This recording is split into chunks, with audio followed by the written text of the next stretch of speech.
Assalamualaikum warahmatullahi wabarakatuh.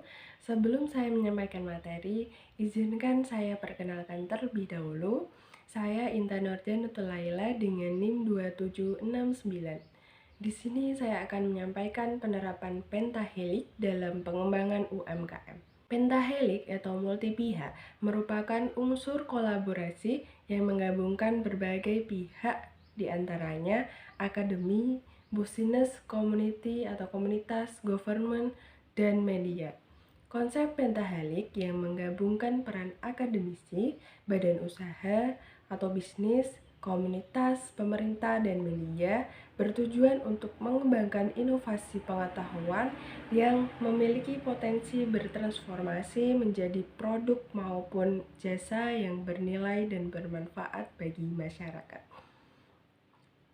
Dengan penemuan pola kemitraan melibatkan berbagai pihak dan peran, tujuan tersebut juga mendukung terwujudnya Sustainable Development Goals dalam mencapai percepatan pembangunan ekonomi, ketahanan pangan dan energi, kesejahteraan, dan perbaikan lingkungan hidup.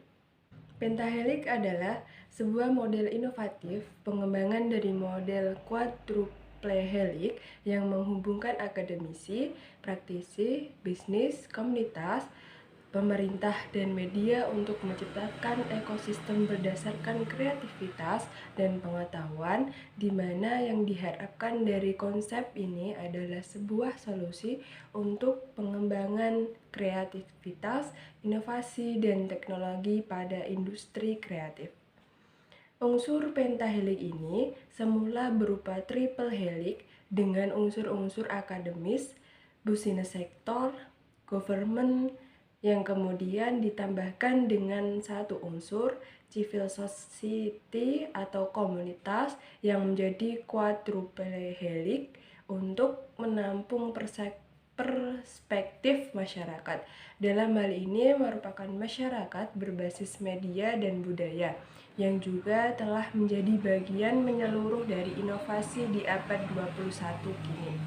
Lebih jauh lagi, unsur komunitas membuka peluang konfigurasi dan jejaring lintas disiplin, serta membebaskan konsep inovasi dari sekedar pertimbangan dan tujuan ekonomi, melainkan juga melibatkan kreativitas sebagai bagian dari proses produksi pengetahuan dan inovasi. Adapun pengembangan pentahelik, yang pertama triple helix yang meliputi pemerintah, industri, dan akademisi. Yang kedua quadruple helix yang meliputi pemerintah, industri, akademisi, dan bisnis. Yang ketiga itu pentahelik yang meliputi media, akademisi, pemerintah, bisnis, dan komunitas. Adapun sejarah perkembangan pentahelik, Ranga dan Edkowitz memperkenalkan konsep sistem triple helix sebagai konstruksi analitis yang mensintesis fitur-fitur utama triple helix interaksi dengan pendekatan sistem inovasi. Sistem triple helix adalah ditopang oleh 3 aspek utama, yaitu komponen dalam sistem, relasi antara komponen, dan fungsi sistem. Komponen dasar terdiri dari lingkungan kelembagaan universitas, industri, dan pemerintahan. Menurut Tatang Suheri, Selva Septiani, dan Aulia, konsep triple helix tersebut sesuai dengan teori yang dikemukakan oleh Edkowitz bahwa perkembangan inovasi di sebuah wilayah diciptakan dari adanya kolaborasi antara pemerintah, intelektual, dan pelaku usaha. Pentahelik merupakan perluasan dari strategi triple helix dengan melibatkan berbagai unsur masyarakat maupun lembaga-lembaga non-profit dalam rangka mewujudkan inovasi.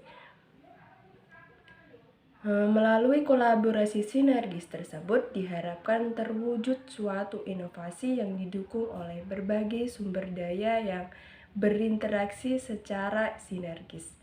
Triple helix kemudian dikembangkan lagi dengan yang ditambahkan dengan satu unsur, yaitu civil society atau komunitas yang menjadi quadruple helix. untuk mengakomodasi perspektif masyarakat. Peran Pentahelix dalam mengembangkan UMKM di Indonesia. Yang pertama, menggerakkan pelaku UMKM untuk lebih meningkatkan kreativitas, ide, dan keterampilan melalui kolaborasi yang tercipta dengan berbagai stakeholder. Yang kedua yaitu berkembangnya UMKM memberikan efek yang positif terhadap pembangunan daerah dan pertumbuhan ekonomi di Indonesia, yaitu memperluas lapangan pekerjaan, berperan dalam proses pemerataan, peningkatan pendapatan masyarakat, dan juga mendorong pendapatan nasional. Yang ketiga yaitu mengembangkan inovasi pengetahuan yang memiliki potensi bertransformasi menjadi produk maupun jasa yang bernilai dan bermanfaat bagi masyarakat. Adapun terdapat beberapa aktor yang dapat berperan untuk membantu membangkitkan UMKM di Indonesia. Yang pertama, akademisi. Kalangan akademisi memiliki potensi untuk membantu pengembangan UMKM. Bantuan tidak harus selalu dalam bentuk fisik yang dapat dinikmati UMKM, namun juga pengetahuan atau pelatihan guna meningkatkan kapasitas dan kompetensi pelaku UMKM. Kalangan akademisi dapat membantu pemerintah untuk meningkatkan kelas UMKM melalui kegiatan pengabdian kepada masyarakat dan penelitian. Yang kedua yaitu komunitas. Keberadaan komunitas memungkinkan untuk jejaring antar pelaku UMKM sehingga berdampak pada bisnis yang dijalankan akan semakin meluas. Terlebih apabila lintas subsektor yang menjadi tempat strategis bagi pelaku UMKM tidak hanya berjejaring, komunitas juga dapat berfungsi sebagai alat memasarkan produk dan jasa UMKM melalui kegiatan atau event yang diadakan oleh komunitas. Melalui komunitas, peluang-peluang kolaborasi dapat terus diupayakan. Yang ketiga yaitu pemerintah. Pemerintah bertindak sebagai koordinator dalam menyusun kebijakan, juga sebagai penggerak bagi aktor lain yang terkait dengan upaya pengembangan UMKM. Pemerintah bisa menciptakan undang-undang atau SK terkait roadmap pengembangan UMKM, subsektor unggulan, dan subsektor prioritas bagi setiap wilayah di Indonesia agar bisa menjadi landasan legal dalam menyusun roadmap.